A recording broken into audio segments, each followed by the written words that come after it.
Hello, everybody. Josh Neighbors here, Locked On Big 12 podcast. Today it is the 30th of August, 2022. And on today's show, we look at one more kind of glance at conference realignment as we head towards the beginning of the season, really a check-in on where things stand as week one is right about to start. And then also which Big 12 team is most likely to get upset here in week one. We'll discuss that and more coming up on today's show. You are Locked On Big 12, your daily podcast on the Big 12 Conference, part of the Locked On Podcast Network, your team every day. Hello, everybody. Josh Neighbors, once again, Locked On Big 12 podcast. Glad you all are with us today. If you're new, please make sure you all subscribe. Really does help the channel. Make sure you guys give videos a thumbs up as well. If you'd like to pick games with us against the spread this year, make sure you join our group at CBS Sports Network. It's called Locked On Big 12 and the College Sports Pick EM. Password is just Big 12, lowercase letters, BIG, 1-2, all together. And you guys can join. It's free to do. You can pick games against the spread with us all season long. And the top three winners in that pool will get prize packs from Locked On at the end of the season. So make sure you guys check that out at CBS Sports, College Sports Pick 'em, Locked On Big 12, password Big 12. I'll put a link in the description of this video. All right, so this video today is our last check-in on conference realignment before the season starts. And look, this is something that, we're going to be covering as the season goes along.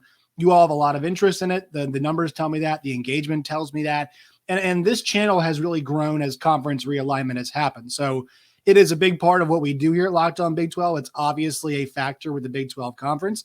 We're not going to stop covering it by any means, but now there's actual football. The thing that we're really talking about in conference realignment is the product on the field. That's what it relates to. And so now it's finally time to get down to brass tacks and play some football, thankfully.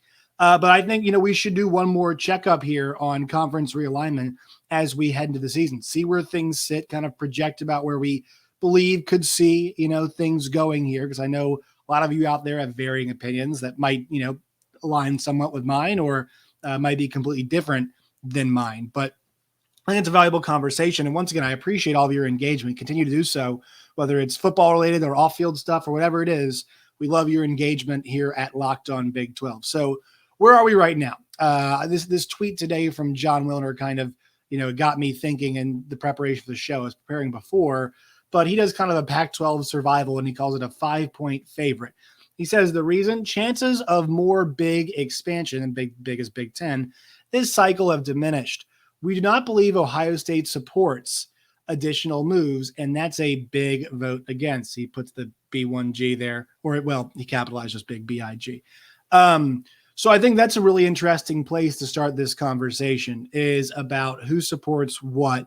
And at this point in time, what we know is this: USC and UCLA are going to the Big 12 or Big 10 rather, and will be there in 2024, the 2024-2025 season. So 2022, 2023, 2023, 2024, we're going to see USC and UCLA remain in the Big 10 conference. That's where we're at right now. For the Big 12, for our purposes on that account. Right now, Texas and OU are scheduled to leave after that year, the 2024-2025 season. They're scheduled to leave and go and join the SEC. And then also next year, we are going to get BYU, UCF, Houston, and Cincinnati. Those teams are going to come. When that happens and how the order of which that happens, the only solid date we have, the two solid dates we have are USC and UCLA. For the Big 12 purposes, the only solid date that we have is when when the four new schools will join. The other solid date we have is the latest possible that Oklahoma and Texas could leave. So we have that going on as well. The other public pieces of information that we know, Kevin Warren has publicly been pro expansion. Mentioned that in the interview last week with Greg Gumbel over there on Real Sport, Brian Gumbel on Real Sports. And then also, we know that you mentioned perpetual getting bigger all the time. We know that Oregon has explored joining the Big Ten Conference. There were lawyers who met. So it was very exploratory in its infant stages. But despite that, we know for a fact that they are interested, in potentially joining the league. So that is out there right now. The next thing that we know is the Big Ten has their upcoming television deal. They've got it right now. It could be, or it's scheduled to be around $7 to $8 billion. It could go up to 10. There are escalator clauses there. There is an escalator clause specifically for Notre Dame if they join the league. There are potential escalator clauses for Washington and for Oregon and for other schools. I think the verbiage is a good faith conversation. If you guys want to learn more about this, John Orand and also Andrew Marchand, John Orand of the Sports Business Journal and then Marchand of the New York Post, had a really in-depth podcast, great conversation last week where they talked about rights. I talked with somebody from ESPN about the rights, about the future for all of these leagues, but a good conversation, about that. They discussed all of these issues, all of these things about where the rights could be heading and whatnot. But John Orand of Sports Business Journal mentioned specifically that the escalator clause for Notre Dame is there. The non-specific escalator clauses for the other schools are in there also, but once again, they are non-specific. So the conversation would have to happen. Now, obviously, I think it would be a good faith conversation. I think Fox wants to continue to do business with the Big Ten. I think the Big Ten wants to do business with Fox because there is a certain element of ESPN treating SEC like it's the number one product. It should be to some extent. It really should be. They're great brands, the Big Ten, but I think with the way we treat college football, the SEC has prioritized ESPN. Now, Fox has prioritized the Big Ten, and it's costing them more. They're making more money right now. So I think that's something to watch. But in 2030, that deal is up, and I assume that Fox and whatever properties it has is that point. And I mean properties in terms of streaming, right? Fox is really the big one right now where we're not talking about a streaming partner. NBC has Peacock, ESPN has Watch ESPN and ESPN Plus, CBS has Paramount Plus. So we're talking about all of the kind of the major networks having a streaming platform. Well, Fox is the only one that does not. Fox has the Fox Sports app. Fox has the Big Ten Network. Fox has FS1. And I think it's safe to say, Fox is, it's from where it comes from as an outlet. It's like a news outlet, is more conservative outlet. And so they do fantastic with their, I'm not saying the content, I'm saying, their ratings typically on whether it be, their programming or on news or whatever side of it is, like they dominate. They've done a great job with that, appealing to a certain audience and getting that audience in, whether it be Big Ten fans or whether it be people who like Sean Hannity or Tucker Carlson. Like they're a bit more old school, right? NBC is heading in a, kind of a different direction. ESPN and Disney are trying to branch out. CBS, to some extent, is branching out with what their properties are. Fox has been able to kind of go old school, linear cable television, go that route and still be very, very successful doing it. I'm curious to see if they branch out here before the next Big Ten deal is up, but I'd assume that whatever happens, the Big Ten and Fox will still be in not cahoots, but probably be working together by the time this is all said and done. So I think that I would assume that relationship is going to actually be a good faith relationship. Now, I might be crazy or might be wrong. To what extent, I've got no clue, but I feel like it's pretty safe to assume that those two parties want to keep a good faith relationship because they are making money hand over fist. Fox gets the ratings, Big Ten gets the money, everything's good. The question now is, when does the Big Ten, attempt maybe a surgical strike, if you will, and who is involved in that strike? Do they wait? Because they can wait. They're in a position where they could wait. They could go now. They can really do whatever they want. Do they wait until 2024 or 5 or 6? Do we wait until we see, how long is the next deal going to be for the Pac-12? In the Pac-12, this is where they come into play. How long does the Pac-12 want to get, how long does Pac-12 get their television deal for? Are they going to sacrifice maybe amount of money for the sake of, a long-term deal, right? The ACC, that's basically what the ACC did. Now, I'm not sure they knew they were doing it, But the ACC is safe, and it's got a lot of good brands. Don't get me wrong, but the ACC is predominantly safe because they have an ironclad grant of rights. And it's a really long grant of rights. So getting out of that is fine. And actually, they're in a position now where they wanted to go get more schools. They could because of how long that grant of rights is, and it doesn't break the grant of rights if they add more schools. Like I don't believe, at least it's my understanding, that the ACC, it just because they add more schools doesn't rip up the current situation and allow teams to leave. It's not my understanding it works like that. So the ACC, while the money might not be there that they want to be getting, the strength is there. And I think that the Pac-12 was probably going for that, but really, do the Pac-12 member institutions want to do that? I'm sure there are some who do, right? If you're Oregon State and Washington State, you're going for as long of a contract as possible. If you're a Utah and Arizona State and Colorado, who knows that the Big 12 would probably welcome you in with opening arms, would you sign over your rights for 5, 6, or 7 years? Especially knowing that Big 10 deal is really nice. I'd sign my rights over if I was Illinois, Northwestern, Ohio State, and Michigan for however many years until 2030, but they're not in the same spot, right? So how many years would you sign over your grant of rights for? I think that's a big question if you're those schools. So I think there's differing. I mean, this is the one really intriguing part about the Pac-12 negotiations is the differing agendas that are there right now. When you think about a Big 12 negotiation that's coming up soon, right? Survival is there, but there's really not many schools looking to exit. Sure, KU going to the Big 10 is kind of the one that could make sense if they wanted to do it to get another basketball blue blood proven power in there. That's kind of the one that I think that everybody is, maybe made the connection to. Once again, no reporting there, but I think that's the one that you think is kind of in the footprint, but obviously geography does not matter very much anymore. But I feel like on the Big 12 front, there's much more solidarity in terms of that, right? Nobody's looking in the Big 12 right now to make an exit. You know why? Because nobody wanted them. Nobody asked for them. And the Pac-12 didn't want the Big 12 schools. Not saying they were desirable and shouldn't have done it. They probably should have poached the Big 12 schools, but they didn't.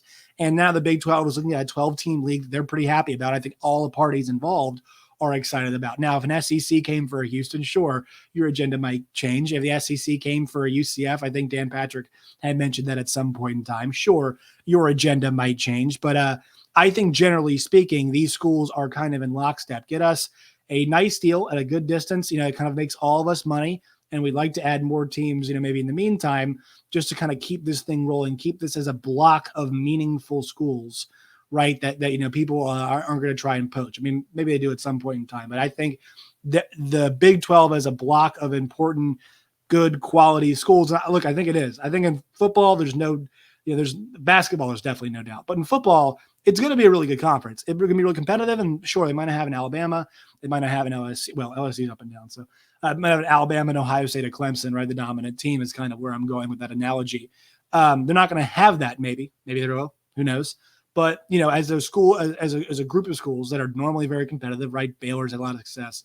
Obviously, Oklahoma State's had a lot of success. Cincinnati's had a lot of success. Houston's kind of up there. BYU's obviously got a really good track record at their program. Like if you got this collection of schools that are used to succeeding and are semi-valuable brands, you kind of and you offer inventory in multiple time windows. Once again, the Big 12 can do this. They can offer games, as early as you'd like to do it. Early on in the day, you can offer those those nice time slots at noon. You can offer those time slots later on as well. All of that stuff is available to you.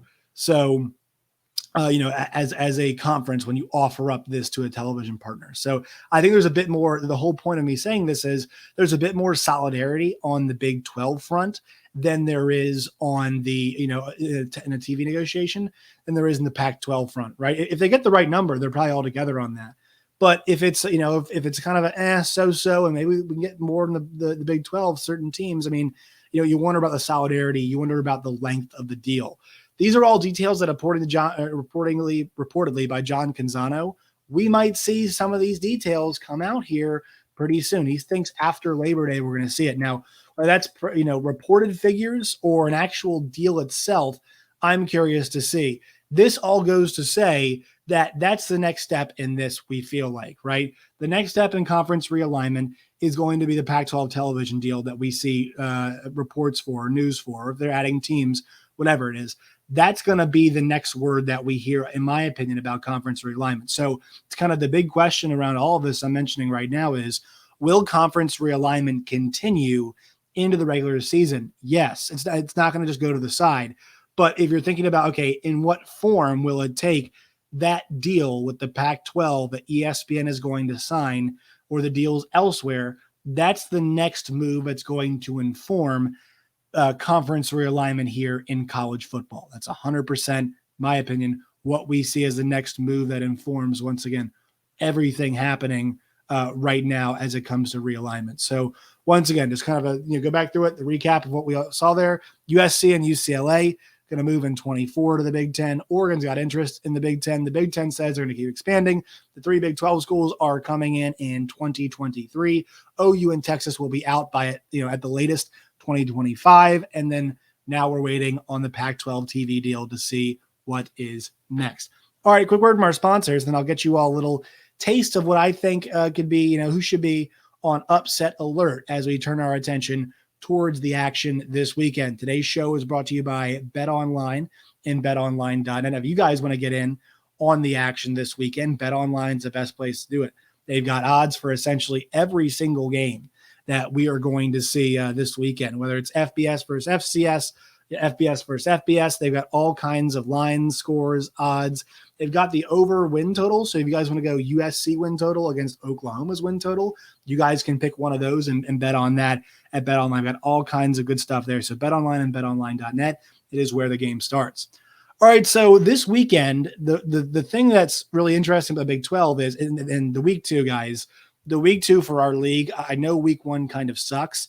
Week 2 in this league is going to be fantastic. Mizzou, Kansas State, Alabama, Texas, Houston, Texas Tech, Iowa State, Iowa. Kansas goes to West Virginia in the first conference game of the season. Arizona State at Oklahoma State, and Baylor and BYU.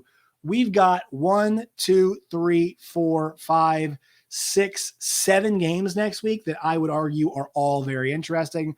We've got top 25 matchup in Baylor against BYU. We've got Houston against Texas Tech on the road. We've got the Cy-Hawk Trophy next week as well. Alabama and Texas, and a matchup of old rivals between Missouri and Kansas State happening too. So all kinds of great games. Now, it does come at the cost of a weaker week 1. And so you're seeing across the board 9 of the 10 Big 12 teams are favorites. Texas Tech, Kansas State, Baylor, Oklahoma, Iowa State, TCU, Kansas, and Oklahoma State are all favored. The only dog you're going to see this week is going to be West Virginia at Pitt in the backyard brawl, which I find to be, fast. I mean, I think they should be, but once again, very fascinating game. So there's your one game. Which team is most likely to get upset? And I think I have to go. I mean, you have to go with Oklahoma State against Central Michigan, right? Because this is the game that they lost before. Now, OU was screwed in that game. The officials messed that one up pretty badly. Oklahoma should not have lost that contest, or Oklahoma State rather, should not have lost that contest. But I mentioned this yesterday, and I'll mention this one more time. The last 4 non-conference games that Oklahoma State has played, Tulsa twice, Missouri State, and at Boise State, they have all been single-digit games. They beat Mo State by 7. They beat Tulsa by 5. They beat Boise by 1. And the year before, they beat Tulsa 16-7. The last time that they had a non-conference game that they won more comfortably was back in 2019 when they beat Oregon State. They beat by 16, and they also beat McNeese. They beat the hell out of them, and they also beat Tulsa by 19 in that year. So they have had success, but I'm just saying that at least the recent versions have had a little bit of a struggle as far as it pertains to these schools winning. But this 2016 was the game where they lost in the end. Mason Rudolph's Oklahoma State team that ended up winning, going 10-3, really should have been an 11 and going into Bedlam. They should have been a 10-1 team going into Bedlam that year. So I thought they got screwed, but that's just me. So yeah, and that's the team that you're looking at, right? Because you haven't come out sharp in recent memory, right? You're not coming out sharp into these seasons. You have to ease into them some. And so Central Michigan, while I don't think it's going to be a very good team, Last year they were 9-4 last year, but relatively speaking, when you compare them, you stack them up, against a Oklahoma State team, they should have the advantage when it comes to talent, right? They should have the advantage when it comes to up front, especially on that offensive line. Can they contain sophomore quarterback Daniel Richardson, who had a really nice season last year? That's going to be a big question. This was a really good rushing attack last season for Central Michigan. So can they take care of that on the year this year? Can they contain those guys? Those are kind of my big questions, because this team is going to run the football. It looks like they're going to run the football, and they did pretty effectively last year. So I'm looking forward to watching that game. But I think that's the one team you'd put on alert. Obviously, Kansas is not a team that we're always super confident in. I think the other one you probably go to is TCU against Colorado. But I'm not really afraid of I think I'd more lean towards teams that I'm not expecting than maybe a Colorado, just because they're a Power 5, right? It's not really where I'm feeling this. I think maybe could South Dakota, if things go wrong for Kansas State, give them a scare? Sure. I can see that one being another one, but I'm really looking at Oklahoma State here as the one team I would say, hey, you're an upset alert week 1.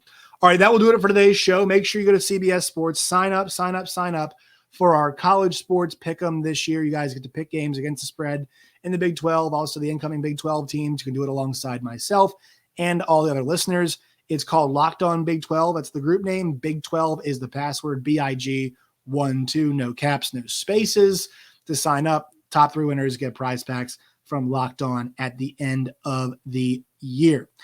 Make sure you guys do that. Make sure you guys subscribe, like the videos, thumbs up, 5-star reviews everywhere. Thank you guys for sticking with us this offseason. It's been great. So next time, my friends, as always, stay safe.